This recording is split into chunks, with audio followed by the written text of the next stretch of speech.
Hi, ಇವತ್ತು ಬೋಧಿಸತ್ವನ ಇನ್ನೊಂದು ಕಥೆ. ಈ ಕಥೆಯಲ್ಲಿ ಬೋಧಿಸತ್ವ ಒಂದು ರಾಜ್ಯಕ್ಕೆ ಮಂತ್ರಿಯಾಗಿರ್ತಾನೆ.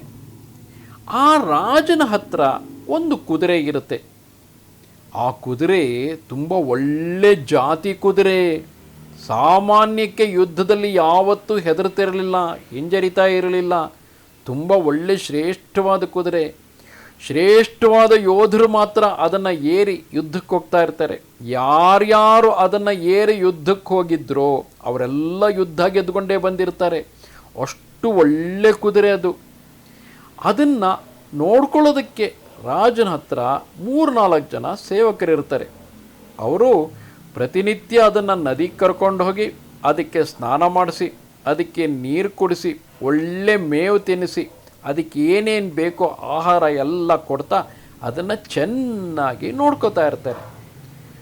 ಒಂದು ದಿವಸ ಏನಾಗುತ್ತೆ, ಹೀಗೇನೆ ಆ ರಾಜನ ಸೇವಕರು ಆ ಕುದುರೆಯನ್ನು ನೀರಿಗಿಳಿಸೋಕ್ಕೆ ಅಂತ ಕರ್ಕೊಂಡು ಹೋಗ್ತಾರೆ.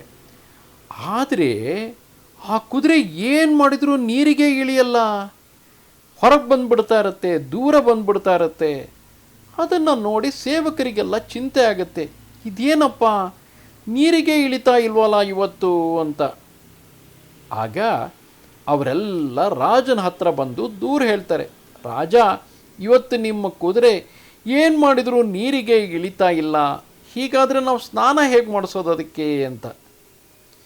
ಆಗ ರಾಜಂಗೂ ಆಶ್ಚರ್ಯ, ಇದೇನು ಇಷ್ಟು ದಿವಸ ಯಾವಾಗಲೂ ನೀರಿಗಿಳಿದು ಸ್ನಾನ ಮಾಡಿಸ್ಕೊಂಡು ಅದು ಎಷ್ಟು ಚೆನ್ನಾಗಿ ನೀರು ಕುಡಿದು ಹುಲ್ಲು ತಿನ್ಕೊಂಡು ಬರ್ತಾ ಇತ್ತು, ಇವತ್ತೇನಾಗಿದೆ ಅಂತ. ಆಗ ರಾಜ ತನ್ನ ಮಂತ್ರಿ ಇದ್ನಲ್ಲ ಬೋಧಿಸತ್ವ, ಅವನನ್ನು ಕರೆದು ಹೇಳ್ತಾನೆ, ಹೋಗು ನೀನೊಂದು ಸರಿ ನೋಡು, ಏನು ಕಾರಣ, ಕುದುರೆ ಯಾಕೆ ನೀರಿಗಿಳಿತಾ ಇಲ್ಲ ಅಂತ. ಬೋಧಿಸತ್ವ ಅಲ್ಲಿ ಹೋಗ್ತಾನೆ. ಅವನು ನೋಡ್ತಾನೆ, ಕುದುರೆ ನೀರಿನ ಹತ್ರನೇ ಹೋಗ್ತಾ ಇಲ್ಲ. ಆಗ ಆ ಸೇವಕರಿಗೆ ಕೇಳ್ತಾನೆ, ದಿನ ನೀವು ಇಲ್ಲೇ ಸ್ನಾನ ಮಾಡಿಸ್ತಾ ಇದ್ರಾ ಅಂತ. ಆಗ ಸೇವಕರು ಹೇಳ್ತಾರೆ, ಹೌದು, ಪ್ರತಿನಿತ್ಯ ನಾವು ಇಲ್ಲೇ ಸ್ನಾನ ಮಾಡಿಸ್ತಾ ಇದ್ವಿ. ಓಹೋ, ಇದಕ್ಕೆ ಮುಂಚೆ ಬೇರೆ ಯಾವುದಾದ್ರು ಕುದುರೆನ ಇದೇ ಜಾಗದಲ್ಲಿ ಸ್ನಾನ ಮಾಡಿಸಿದ್ರಾ ಅಂತ ಕೇಳ್ತಾನೆ. ಅವರಿದ್ದವರು, ಹೌದು, ಒಂದು ಸಾಧಾರಣ ಕುದುರೆನ ಈಗ ಒಂದು ಸ್ವಲ್ಪ ಹೊತ್ತಿಗೆ ಮುಂಚೆ ಕರ್ಕೊಂಬಂದು ಇದೇ ಜಾಗದಲ್ಲೇ ಸ್ನಾನ ಮಾಡಿಸಿದ್ವಿ ಅಂತಾರೆ. ನೋಡಿದ್ರಾ, ಇದು ತುಂಬ ಶ್ರೇಷ್ಠವಾದ ಕುದುರೆ. ಇದಕ್ಕೆ ಎಲ್ಲಿ ಸ್ನಾನ ಮಾಡಿಸ್ತಿರೋ ಆ ಜಾಗದಲ್ಲಿ ಬೇರೆ ಕುದುರೆಗಳಿಗೆ ಸ್ನಾನ ಮಾಡಿಸ್ಬಾರ್ದು. ಆ ಕುದುರೆ ಸ್ನಾನ ಮಾಡಿಸಿದ ಅದರ ವಾಸನೆ ಇನ್ನೂ ಅಲ್ಲೇ ಇದೆ. ಆದ್ದರಿಂದ ಈ ಕುದುರೆ ಆ ಜಾಗಕ್ಕೆ ಹೋಗೋದಿಲ್ಲ. ನೀವು ಒಂದು ಮಾಡಿ ಬೇರೆ ಇನ್ನೊಂದು ಹೊಸ ಜಾಗ ನೋಡಿ.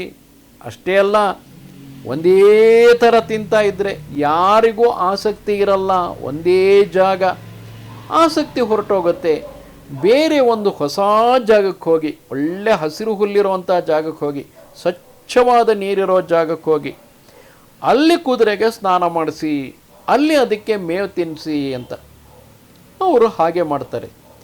ಈಗ ಬೇರೆ ಯಾವ ಕುದುರೆಗೂ ಸ್ನಾನ ಮಾಡಿಸ್ದೇ ಇರೋ ಜಾಗದಲ್ಲಿ ಈ ಕುದುರೆ ಖುಷಿಯಾಗಿ ಹೋಗಿ ನೀರಿಗಿಳಿಯುತ್ತೆ, ಸ್ನಾನ ಮಾಡಿಸ್ಕೊಳ್ಳುತ್ತೆ. ಅದಾದ ಮೇಲೆ ಅಲ್ಲೇ ತೀರದಲ್ಲಿ ಚೆನ್ನಾಗಿ ಹುಲ್ಲು ತಿಂದು ಖುಷಿಯಾಗಿ ಬರುತ್ತೆ. ರಾಜಂಗೂ ಅದನ್ನು ನೋಡಿ ಭಲೇ ಅಂಥೇಳಿ ತುಂಬ ಆಶ್ಚರ್ಯ ಆಗತ್ತೆ. ಯಾವಾಗಲೂ ಹಾಗೆ ಅಲ್ವಾ? ಹಾಗಂದ ಮಾತ್ರಕ್ಕೆ ಉಳಿದವರನ್ನು ಕೀಳಾಗಿ ಕಾಣಬೇಕು ಅಂತ ನಾನು ಹೇಳ್ತಾ ಇಲ್ಲ.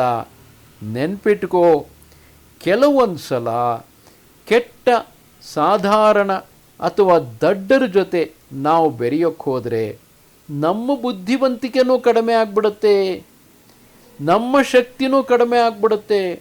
ಆ ಕಾರಣಕ್ಕೋಸ್ಕರ ಅವರನ್ನು ದ್ವೇಷ ಮಾಡಬೇಕು ಅಂತ ಇಲ್ಲ, ಅವರ ಜೊತೆ ಸ್ನೇಹ ಇರಲಿ. ಆದರೆ ಅತಿಯಾಗಿ ಅವರನ್ನು ಹಚ್ಕೊಳ್ಳೋಕೆ ಹೋಗಬಾರ್ದು. ಯಾವತ್ತೂ ಯಾರು ನಮಗಿಂತ ಮೇಲಿರ್ತಾರೋ, ನಮಗಿಂತ ಇನ್ನೂ ಒಳ್ಳೆ ಸಾಧನೆ ಮಾಡ್ತಿರ್ತಾರೋ, ಚೆನ್ನಾಗಿ ಓದ್ತಿರ್ತಾರೆ, ಚೆನ್ನಾಗಿ ಆಟ ಪಾಠಗಳನ್ನು ಆಡ್ತಿರ್ತಾರೆ, ಅವರನ್ನು ಗಮನಿಸಿ ಅವ್ರ ಥರನೇ ನಾವು ಆಗೋದಕ್ಕೆ ಪ್ರಯತ್ನ ಪಡಬೇಕು. ಅದನ್ನೇ ಸ್ಪರ್ಧಾತ್ಮಕ ಮನೋಭಾವ ಅನ್ನೋದು, ಸ್ಪರ್ಧೆ ಅನ್ನೋದು ಇರಬೇಕು ಜೀವನದಲ್ಲಿ.